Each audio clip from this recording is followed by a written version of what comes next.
제거법. 불가능한 걸 지워가며 답을 좁혀라.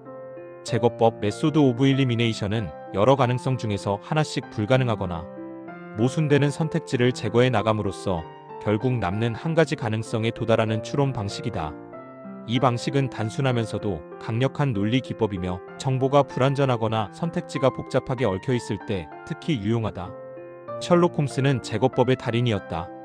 그는 주홍색 연구에서 이렇게 말한다.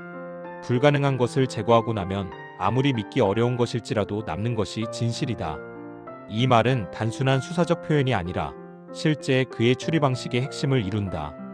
여러 가능성을 일일이 살펴보고 하나씩 말이 안 되거나 증거와 모순되는 가설을 지워 나가다 보면 마침내 남는 유일한 가능성이 그것이 얼마나 기괴하든 간에 진실이라는 것이다. AI 프롬프트 설계에서 제거법은 여러 가능한 답변 중 불필요하거나 모순되는 것들을 하나씩 제외하면서 최종적인 정답 또는 최적의 선택지로 좁혀나가는 방식이다. 이는 특히 선택형 판단, 조건 충돌 검토, 의사결정 보조, 대안 비교 등에서 강력한 도구가 된다. 프롬프트 전략, 선택지를 모두 나열하고 하나씩 지워나가게 하라.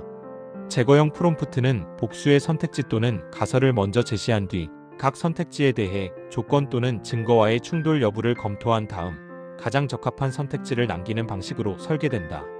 이 방식은 제한된 조건 속 의사결정, 상호배타적 요소 간의 충돌 분석, 문제 해결 과정 설명, 범죄, 오류, 원인 역추적과 같은 상황에서 특히 유효하다. 프롬프트 예시 1. 의사결정 보조. 다음 세 직업 중에서 어떤 것이 나에게 가장 잘 맞는지 판단해줘. A. 나의 조건, 내향적 성향, 반복적 업무 선호, 팀보다는 개인 작업 선호. B. 직업 후보, 소매점 매니저, 데이터 분석가, 고객 서비스 담당자. 각 직업이 나의 조건 중 어떤 점과 충돌하는지 분석한 뒤 가장 적합한 선택을 제안해줘. AI는 각 직업을 나의 조건과 비교해 모순되거나 부적합한 선택지를 제거해 나간다. 결과적으로 남는 것이 논리적으로 정제된 선택지다. 이 사건 배후 추적. 다음은 어느 범죄 사건 용의자 3명의 정보야.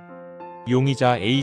사건 당시 다른 도시에서 강연 중이었고 알리바이가 확인됨. 용의자 B. 피해자와 과거 소송 기록이 있음. 현장 근처 CCTV에 모습이 없음. 용의자 C. 피해자와 아무런 관계 없음. 사건 현장 인근 공사장에서 일함. 이 정보를 바탕으로 범인이 될 수 없는 사람부터 제거하며 최종 유력 용의자를 도출해줘. 이 프롬프트는 사실과 논리를 기준으로 소거 작업을 진행해 AI가 선택지를 좁히며 과정 중심 추론을 수행하게 유도한다. 3. 제품 선택에서 제거 기준 사용. 아래 4개의 노트북 중 하나를 골라야 해. 제품 무게, 배터리 지속 시간, 포트 수 조건은 다음과 같아. 제품 A 1.5kg 12시간 3포트.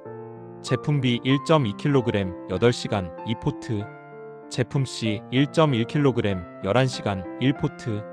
제품 D 1.25kg 12시간 2포트. 조건에 맞지 않는 제품을 제거하고 최종 선택만 남겨줘. AI는 조건에 따라 하나씩 제거 작업을 수행하면서 최종 적합 대상을 결정한다. 선택이 아니라 제외라는 방식으로 답에 접근하게 만드는 대표적 제거형 프롬프트다. 요약: 제거형 프롬프트는 과정을 통해 답을 좁히는 구조다. 제거법은 정답을 직접 찾기보다 잘못된 답을 하나씩 제거해 나가는 방식으로 진실에 도달하는 추론법이다. 이 방식은 특히 불확실성 속에서 가장 합리적인 선택지를 찾아야 할 때 강력한 힘을 발휘한다.